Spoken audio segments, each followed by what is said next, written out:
திருப்பக்கடல்ல வந்து இப்போ வேலையெல்லாம் இதெல்லாம் முடிஞ்சிச்சு. இப்போ அந்த சைடு தான் பெயிண்ட் அடிச்சுட்டு இருக்கிறாங்க. இவங்க பாருங்க, இப்பெல்லாம் இங்கே கண் வரைஞ்சாச்சு, பட்டை போட்டாச்சு.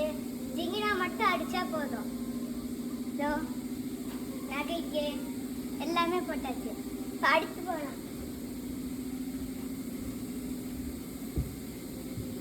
இது மாதிரி ஆடி ஒன்று டெய்லியுமே ஆடி ஒன்று 7 மணிக்கு காலையில் புக்கிங்கு.